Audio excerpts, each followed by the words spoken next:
Good evening and thank you for joining us. We begin our show tonight with a deputation from a concerned citizen at the recent police board meeting, sparking a discussion about bringing back foot patrols in downtown cores. While Deputy Chief Ryan Hughes understands the public's appetite for that type of policing, he does say there are drawbacks. The officer presence, it makes the business people feel comfortable and just people walking the streets feel comfortable.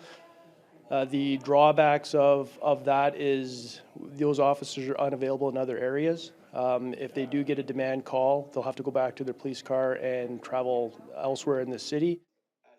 During the meeting, a member of the public stressed the safety that would come through foot patrols. When the weather is fit, the service does implement bike patrols in the core areas. Hughes says with many of the calls from the cores being mental health related, it would cause challenges for neighborhood police. Tie our officers up, taking them away from other demand calls, which could be an emergency call, dealing with mental health issues. We fully support our partner agencies for funding so they can come out and be able to deal with the mental health issues, and we can support them. Down to Queen's Park now, where Kiiwetinoong MPP Sol Mamakwa was calling on the Ford government this week to fix the home care system in the region. He brought up the case of Jeannie Carpenter, who stopped receiving home care services following a stroke that left her paralyzed in 2018. Carpenter and her husband, Howard Mashaki, are originally from Sioux Lookout. They organized a rally in Thunder Bay in late October to raise awareness for treaty rights to healthcare for off-reserve members. Mashaki quit his job to become his wife's full-time caregiver after he realized the lack of support she was receiving. Mashaki first brought this to the attention of leaders at the pre-budget meeting in 2020. Mamakwa raised the issue again at Queen's Park, asking what was being done to help Carpenter. This government made big promises in 2020 saying Jeannie would get the home care she needs to live in dignity, and nothing has changed. Will they ensure families in the north get the access to the home care they need? Yes or no? Ontario is taking steps to have integrated care coordination, flexible care planning and delivery, and needs-based care. We're not focused on hours of delivery. We're focused on patients, and we're going to make sure that they get the care they need in the north and across Ontario. Good. Prime Minister Justin Trudeau made a surprise visit to Ukraine today, which marks the second anniversary of Russia's full-scale invasion. Canada is among other nations pledging additional funding for Ukraine, but it's unclear when that promise will turn into action. CTV's Heather Wright reports. 2 years ago, at around 5:30 a.m., one of the fiercest battles of the opening days of this war began here at Hostomel Airport. Russia believed they could take this airport on the outskirts of Kyiv and quickly march into the capital. Some predicted Kyiv would fall in a matter of days. But Ukraine's defense thwarted them, changing the trajectory of this war.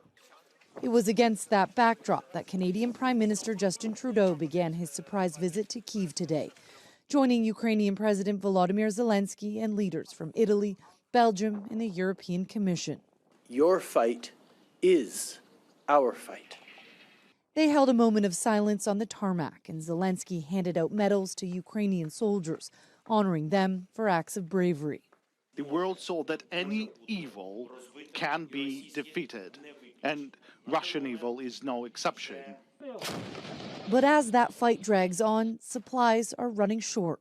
More aid was announced today, with Canada pledging roughly $3 billion in funding, including $320 million in new military spending. But how quickly these promises will turn into actual supplies is unclear.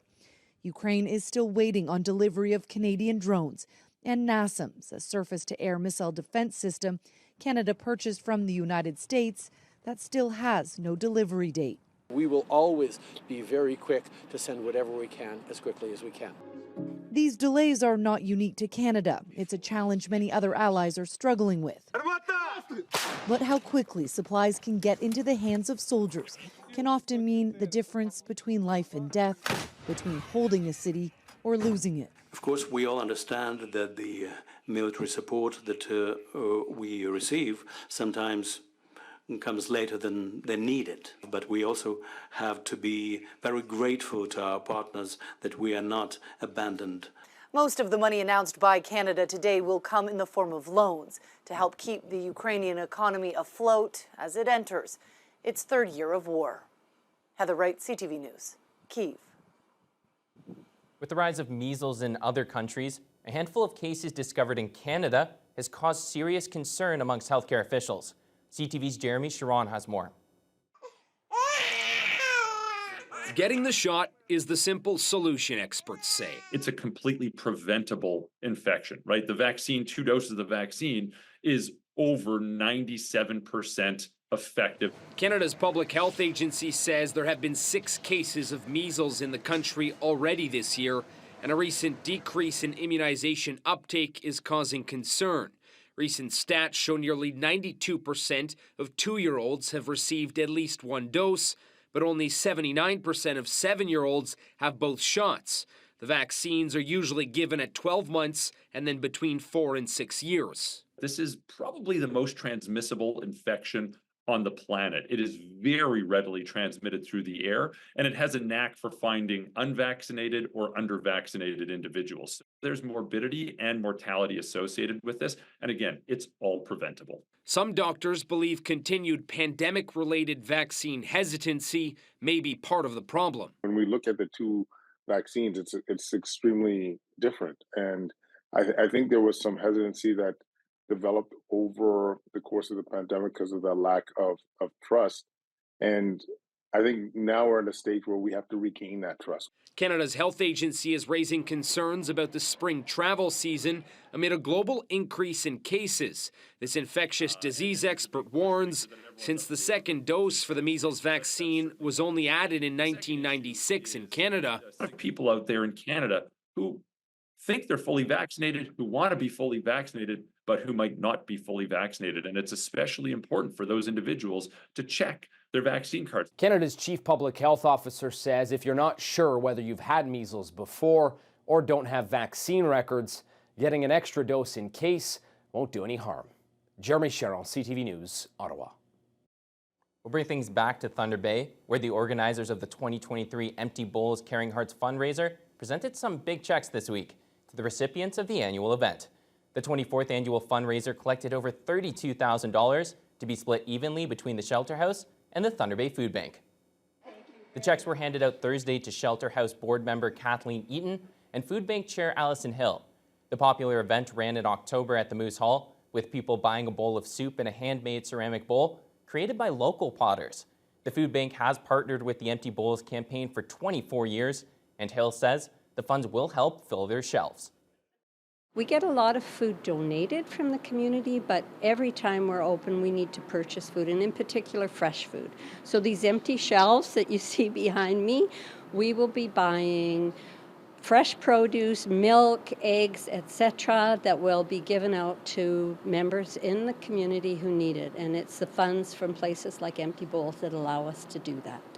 Empty Bowls has been a fantastic supporter of the Shelter House. It is going to be tremendous help to stock our shelves, our clients, getting our clients served and food on the tables. So this is greatly appreciated. Empty Bowls Caring Hearts has raised over $400,000 since its beginning in Thunder Bay. The 25th edition is planned for this October. Local corrections officers helped animals find their forever homes this weekend, thanks to the 2024 Corrections Cares Adopt a Pet Day. The event was held at 3 Pet Value locations and allowed residents to meet animals and adopt them. Along with connecting pets to families, Corrections Cares was also selling cupcakes, or pupcakes, and treated on-site with proceeds going to help cover vet bills for partnered rescues. This year's event was in support of Murillo Mutts, Paws for Love Dog Rescue, and Thunderbird Wildlife Rescue, which is dedicated to rehabilitating wild birds of prey. Corrections Officer Dana Bruno says it's amazing to see the community come out and support the charities. I personally organize this event, and I love it. I love it every year. Every year I'm like, oh, do I really want to do this again? And every year I'm like, yes, it's such good work, and it's such a fun day. For not even just for the rescues, it's fun for us as well to get out and see puppies. And all of the other animals that we have around. An event celebrating and highlighting science was held at Intercity Shopping Center earlier this afternoon. Hosted by Science North, the Science Carnival wrapped up a week's worth of events, exhibits, and activities for the 12th Annual Science Festival.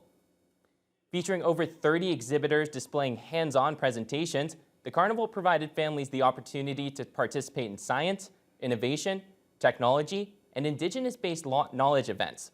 Visitors were also treated to science shows presented by Science North and watched demonstrations on various topics, including how the human body works.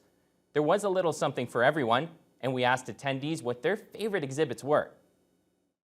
Two things that I really like. I like the exotic animals, and when I look through the microscope to see microscopic organisms. The one with the plants, you get to learn how plants grow with sponges and dirt. I think that was my favorite. I really liked where the animals, because when I'm older, I want to be a veterinarian. We obviously love the kids to come out and have a great time, but it's also for everyone as well. We love that there's some older people that were like, hey, science isn't exactly for me, but you know what? They come to these events and they realize that everything is science. And we're now joined by sports anchor Josh Morano. Josh, I actually took a little trip through the mall today, noticed that was going on. I met 2 turtles. Oh, okay. That was an absolute blast. I had a lot of fun there, actually. Looked like a great event. Not the only great event going on this weekend, of course, because Ontario Winter Games was back. Yep, the event kicked off on Friday with week 2 of the opening ceremonies, and we'll have the action from today when we get back.